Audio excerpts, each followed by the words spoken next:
Pati po ilang mga volunteer ng Philippine Red Cross na damay na rin sa bakbakan ng ilan sa kanila sugatan. Mula sa barangay Canelar, dyan pa rin po ito sa Luzon ng Zamboanga. Live si Sandra Aguinaldo. Sandra. Mike, matapos nga yung coverage ni Ian Cruz kanina, ay nag-abang naman tayo doon din sa posisyon na yon at nasaksihan natin ang pagpasok ng mga sundalo doon sa pinaniniwalaang pinagkukutaan ng mga rebelding MNLF doon sa lugar na yan ng Ilustre Street. At aming nasaksihan ang maingat na pagpasok ng mga sundalo dahil ayon na rin sa kanila ay meron din mga sniper at syempre ay armado ng matataas na kalibre ng baril ang mga kawaning o yung mga miyembro ng MNLF na yan. Ang kanila pong pagpasok ay may kasabay na mga tangke. At yan po, ang kuha na po na iyan ay doon na mismo sa pagpasok na ng Ilustre Street. Makikita nyo, pumapasok na itong mga sundalo na ito. Siyempre, ang objective nila ay manatili pa ring ligtas yung mga hostages na hawak ng MNLF group. At sa kaya nakikita natin ay 4 na tangke na yung pumasok at bukod dyan sa napakaraming sundalo na yan, meron pa dito sa aking kaliwa mga sundalo rin at 2 pang tangke. Nang makapasok po ang ilang tangke ay inakala na lahat na tuloy-tuloy na ang pagpasok ng mga Scout Rangers pero maya-maya pa napansin naming umaatras sila.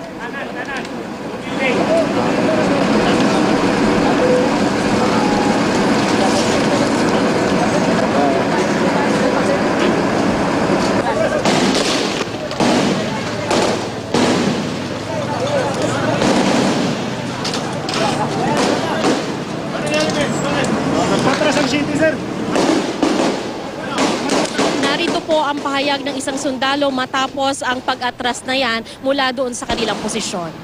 Sumabog po ba? Sumabog kaya umatras kami. Kasi kung ipagpatuloy pa namin, marami pa pong bag sa bawat sa daan. Nakapila na yung mga bagpak nila na may mga bomba. Sir, positive sir na may bomba talaga. Positive kasi sumabog na yung isa. Sumabog na yung isa. Mike, ang pinapaliwanag ng sundalo na yan ay meron daw mga backpack na nakita sila at ito daw ay may lamang pampasabog at hindi siya nagdududa dahil sa harap niya mismo sumabog ang isa doon sa mga bag na yon. At, pero hindi nagtagal yan, Mike, ay nagpa siya mga sundalo na pasukin uli ang kinaroroonan ng mga rebelde. Sa kanilang pagpasok, sila po ay nagpaulan ng bala para daw hindi malusutan ng mga rebelding MNLF.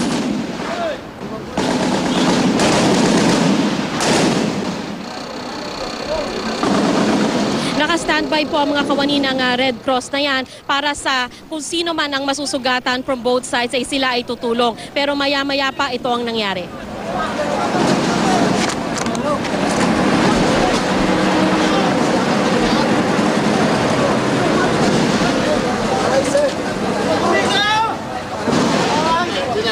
Ang iyo pong nakikita ay kuha namin doon sa lugar kung saan tinamaan po no may bumagsak po na mortar doon malapit sa amin at ilang kawani ng Red Cross ang nasugatan dahil dyan. Makikita nyo rin sa di kalayuan meron din isa sundalong nakadapa at meron pa pong isang Red Cross volunteer na nasugatan dyan. At amin nga pong nasaksihan yung mabilis din na pag-responde ng kanilang mga samahan para ito pong mga nasugatan ay madala kaagad sa ospital. Sir! May tama ano po, sir! Oo, sige lang. Sige, Jet. Sir! Jet, oh! Relax lang. Romasit. Sir! Privacy! Sir!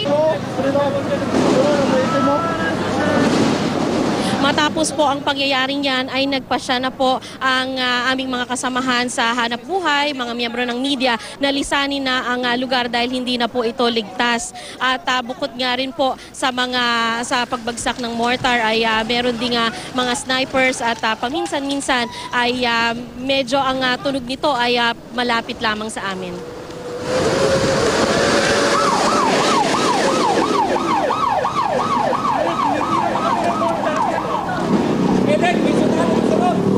Sa loob, Brett, sa loob. Walang, kanina pa Mike, nakausap ko kani-kanina lang si Secretary Marrojas at ang paliwanag niya doon sa naging hakbang ng militar ay sila daw po ay nasa defensive position pa rin. Pero gusto po daw nilang maklear yung lugar dahil meron daw 4 na lugar na nasusulog doon at kailangan mapasok na ng bumbero kung hindi kakalat pa ang apoy. Kaya rin po ganun na lamang daw kapursigido ang ating militar na makapasok sa naturang lugar. Mike? Ingat lang, Sandra. Sa kalaunan, yung pinakita mong eksenang yun, yung may tinamaan ng mga taga-Red Cross, paano natapos yung sitwasyon na yon? Sandra? Yes, Mike. Yung pagtugon ng mga kasamahan nila mula rin sa Philippine Red Cross, no, agad silang nalapatan naman ng paunang lunas pero isinugod ka agad sila sa Hospital, Mike, dahil nga sa aming count parang aabot din sa 4 no, na miyembro ng Red Cross yung nasugatan doon sa insidente na yan, Mike. At yung mga sundalo dun sa lugar na yon, paano nangyari sa kanila, Sandra? Mike, yung mga sundalo, at least 2 yung napansin natin.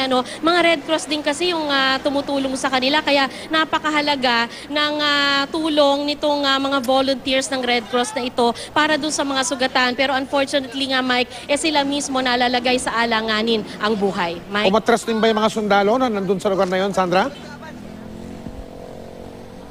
Mike, hindi pa rin. No? Nung umalis kami, katunayan, ay nagpapatuloy yung putukan at hindi naman din nililisa ng mga sundalo yung kanilang posisyon. Yun nga lang, naging mas matindi yung pagtataboy, ika nga nitong mga sundalo doon sa mga kawani ng media at doon sa iba pang sibilyan na naroon sa lugar. Mike? Maraming salamat, Sandra Aguinaldo.